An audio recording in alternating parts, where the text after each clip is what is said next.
अगर आप घूमने फिरने के शौकीन हैं या फिर छुट्टियों में भी अगर आप घूमने जाते हैं तो जब भी बाहर जाते होंगे होटल्स में ही रुकते होंगे। इससे कोई फर्क नहीं पड़ता कि आप किसी महंगे होटल में रुकते हैं या फिर बड़े महंगे होटल में। वहाँ की जो सर्विस मेड होती है उनके कुछ सीक्रेट्स होते हैं जो वो कभी भी किसी के साथ शेयर नहीं करते। और अगर आपको वो सीक्रेट पता चल जाए तो यकीन मानिए आप शायद होटल्स में रुकना ही छोड़ देंगे। आज के हम अपने इस वीडियो में ऐसे ही कुछ सीक्रेट्स बताने वाले हैं, तो हमारे वीडियो में अंत तक हमारे साथ बने रहिए क्योंकि ये जानकारी आपके काफी काम आ सकती है।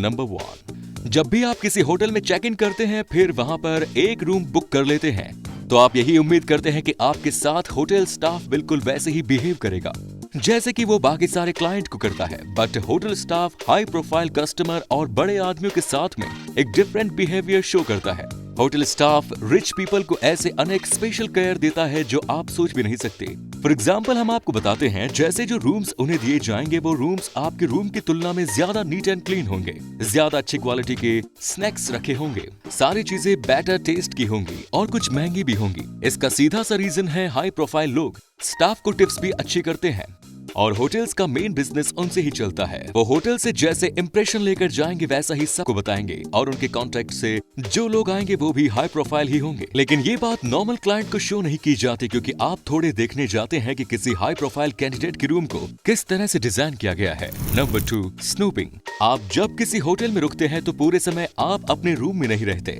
आपको कहीं घूमने जाना होता है, आप किसी कंपनी में कोई प्रेजेंटेशन होता है या फिर आपको बाहर के और भी कई काम के हो सकते हैं। मतलब आप रूम छोड़कर जाते हैं और जब आप रूम में नहीं होते यही वो समय होता है जब मेड रूम क्लीन के लिए आती है और इसी समय वो आपके सारे सामान को बारीकी से देखती है। फर्ज कीजिए कि आपका बैग खुला छूट गया तो ये कोई बड़ी बात नहीं कि वो आपके बैग का सारा सामान उलट पुलट कर देख ले। वो कपड़े देख सकती है, वो आपके ड्रॉयर को चेक कर सकती है। कई मेड्स ने अपने नाम को ना बताने की शर्त पर कन्फेस किया है कि वो लोग ऐसा करती हैं। वो आपका लैपटॉप चेक कर सकती है, वो आपकी दवाइयां देख सकती है, वो देखती है कि आप कैसी मैगजीन्स पढ़ते हैं। कई मेट्स ने कंफर्म किया है कि उन्होंने लैपटॉप्स और रूम में रखे हुए फोन को भी चेक किया है। तो हुजूर, आगे से अगर किसी होटल में आप रूम छोड़कर घूमने जाते हैं तो अपने सामान को भी प्रॉपर चेक और पैक करके जाइएगा, वरना मैड स्नॉबिंग से आपको कौन बचाएगा। नंबर 3, सोफा कुर्सी। आप अगर किसी होटल में जाते हैं तो आपको रूम में बेड के अलावा आपको सोफा और चेयर जरूर मिलते हैं। कुछ होटल्स के रूप में एक मिनी बेड भी रखा होता है जिसे आप उठने बैठने के लिए बेधड़क यूज करने लगते हैं। लेकिन क्या आप जानते हैं जो सबसे कम साफ की जाने वाली चीज रूम में होती है वो सोफा और चेयर ही होती है। उस रूम को विजिट करने वाले क्लाइंट्स मैक्सिमम टाइम सोफा और चेयर्स पर ही बिताते हैं। उस पर ही वो खाते हैं, कोल्ड ड्रिंक पीते हैं और खाने पीने की चीजें गिराते भी हैं। ये तो आपकी खुशकिस्मती ही मानी जाएगी कि जिस दिन आप उस रूम में ठहरे हैं उस दिन उस सोफे के ऊपर चेयर के ऊपर से वैक्यूम क्लीनर एक बार रोल हो गया हो। नहीं तो क्लीनिंग स्टाफ ने खुद कन्फेस किया है कि मेन बेड पर ही हम ज्यादा ध्यान देते हैं। नंबर 4, बदतमीजी। क्या कभी ऐसा हुआ है कि आपके खाने में नमक कुछ ज्यादा ही है या सब्जी में मिर्च बहुत, फिर जली हुई रोटी आपको दे दी गई हो? याद कीजिए, क्या कहीं आपने किसी मेड के साथ में रूडली बिहेव तो नहीं किया? जी हाँ, आप बिल्कुल ठीक समझे। अगर आप स्टाफ से किसी मेंबर के साथ बदतमीजी से पेश आते हैं या गुस्सा दिखाते हैं तो मेड इसका बदला आपसे कई तरह से ले सकते हैं। जैसे कि हो सकता है आपको एक लो क्वालिटी का खाना खाने के लिए दे दे या फिर रूम को अगले दिन ही प्रॉपर क्लीन ना किया जाए। कुछ स्टाफ मेंबर्स ने यह भी माना है कि अगर उनके साथ में कोई बदतमीजी करता है तो उसके बॉडी क्लीनिंग वाले टॉवल से वो लोग टॉयलेट साफ कर देते हैं और उसे धोकर बाकायदा सजा देते हैं। बट आपको ये सब मालूम ही नहीं होता जिस साफ टॉवल को आप यूज कर रहे हैं उसी से पहले टॉयलेट साफ किया गया था।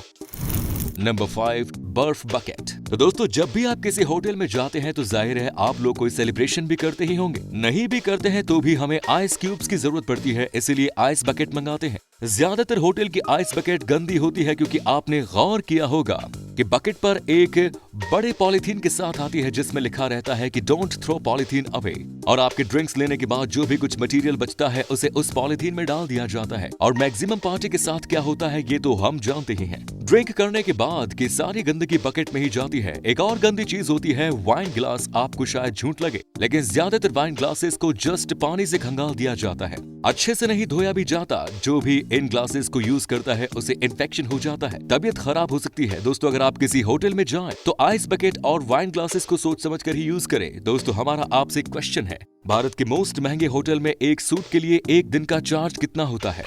अपना जवाब कमेंट बॉक्स में जरूर दें। नंबर 6, गंदी चादरें। जब आप होटल के रूम में एंटर करते हैं तो आपको नीट एंड क्लीन बेड मिलता है, लेकिन क्या आपने कभी सोचा है कि क्या वो बेड रियली क्लीन्ड है? होटल मेट्स ने एक्सेप्ट किया है कि रूम रेडी करते समय अगर बेडशीट साफ सुथरी दिखती है तो वो उसे सिर्फ झाड़ कर फिर से बिछा देती है। ज्यादा से ज्यादा वो चेक कर लेती है कि इसके ऊपर कोई बाल वगैरह ना हो और उसको रोलर से स्ट्रेटन कर देती है। होटल के हर रूम में रोज ही बेडशीट को चेंज नहीं किया जाता। अगर किसी रूम की सीट पर कोई दाग नहीं है तो पॉसिबल है कि वो कई दिनों से ना धोई गई हो। वैसे नियम अनुसार रूम की बेडशीट्स को रोज ही बदला जाना चाहिए, लेकिन ऐसा कोई नहीं करता। नंबर 7, हम होटल में जाते हैं तो अपने पसंदीदा और खास कपड़े लेकर ही जाते हैं। शॉपिंग किए गए नए कपड़े भी रूम में ही रख देते हैं। रूम में पहुंचकर अनपैकिंग करके सबसे पहले हम कपड़ों को ही कपबोर्ड में सेट करते हैं। अब जब आप रूम छोड़कर घूमने जाते हो तो मेड रूम में आती है और अकेली होती है। इस रूम में वो अकेली है और आपके मनपसंद कपड़ों को ट्राई कर सकती है, आपकी कॉस्मेटिक्स यूज कर सकती है, आपके स्नैक्स खा सकती है, वगैरह वगैरह। हम आपकी जानकारी के लिए बता दें कि कई बड़े होटल्स की सर्विस स्टाफ माना कि वो लोग कस्टमर्स का सामान यूज करते हैं। क्या आपको ये सोचकर क्रीपी फीलिंग नहीं होती कि जो कपड़े आप पहनकर घूमने निकले वाले हैं पहले ही कोई मैट पहनकर एंजॉय कर चुकी है? तो अब ये आपके ऊपर डिपेंड करता है कि अपने सामान की सुरक्षा के लिए आप क्या स्टेप ले सकते हैं। अगर आपके दिमाग में कोई आइडियाज है तो कमेंट बॉक्स में शेयर जरूर कीजिएगा। नंबर 8, रूम क्लीन करने वाली मैडम। तो दोस्तों, काम करते करते तो आप भी थक जाते होंगे और आपको भी नींद आने लगती होगी। होटल्स में मेड्स के जिम में बहुत सारे काम होते हैं और हमारी तरह वो भी थक जाती है। अब ज्यादातर समय वो भागा दौड़ी वाले काम ही करती रहती है। उनका टाइम टेबल फिक्स होता है, कैलकुलेटेड टाइम मिलता है हर रूम को साफ करने के लिए। तो अगर उसे नींद आती है तो वो कहाँ सोएगी? सोचिए, मेड्स को साफ करने के लिए जो बड़ा रूम मिलता है उसी में टाइम स्लैब्स निकाल कर सो जाती हैं। अब ये मत पूछेगा कि कहाँ, क्योंकि कॉमन सेंस की बात है वहीं सोती है जहाँ पर आकर रात में आप सोने वाले हैं। इसके बाद वो उठेगी और तैयार होने के लिए आपके ड्रेसिंग टेबल के सामान को यूज भी करेगी। फिर रूम को ऐसा अरेंज करके चली जाएगी जैसे वो बिल्कुल फ्रेश रूम है। आप जब रूम में लौटेंगे तो आपको लगेगा कि वो रूम आपके लिए अरेंज किया गया है, बेहतरीन क्लीननेस मेंटेन की गई है। इन बातों का खुलासा बड़े और नामी होटल के स्टाफ के द्वारा किया गया है। नंबर 9, मैं तो जब भी किसी होटल में जाकर रुकता हूँ तो मुझे एनी टाइम भूख लगी रहती है। होटल्स में एक mini bar snacks cup board रखा होता है जिसमें आपको बियर, रम, वाइन, वोडका, इन तमाम ड्रिंक्स की आपको मिनी बॉटल्स मिल जाएंगी और आपको स्नैक्स भी मिल जाएंगे, लेकिन इनको यूज करके आप घाटे में ही रहने वाले हैं। जानना चाहते हैं क्यों? क्योंकि सर्विस स्टाफ मैक्सिमम बोतल को आधा आधा पीकर उसमें पानी भर देता है। मिनी वोडका के लिए आप 700 से 1000 रुपए खर्च कर देंगे और बदले में आपको आधे से भी ज्यादा पानी मिलेगा। उसमें रखे हुए स्नैक्स भी बहुत महंगे हैं। ओपन मार्केट में जो चीज 50 रुपए की है वहाँ आपको 200 रुपए में मिलेगी। तो दोस्तों, समझदारी इसी में है कि होटल में स्नैक्स की बोर्ड को यूज ना किया जाए।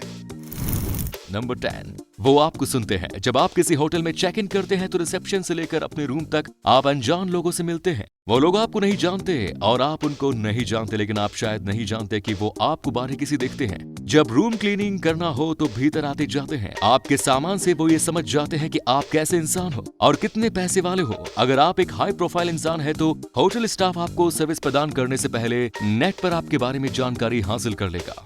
तो दोस्तों, हमने जो आपको बातें बताई उनसे अब आप अलर्ट हो गए होंगे। आगे से अगर आप होटल में जाकर रुकेंगे तो किन बातों का आपको ध्यान रखना चाहिए। उम्मीद है ये वीडियो पसंद आया होगा। आने वाले समय में आप जहां कहीं भी वैकेशन मनाने जाने वाले हो उनके लिए हमारी तरफ से शुभकामनाएं।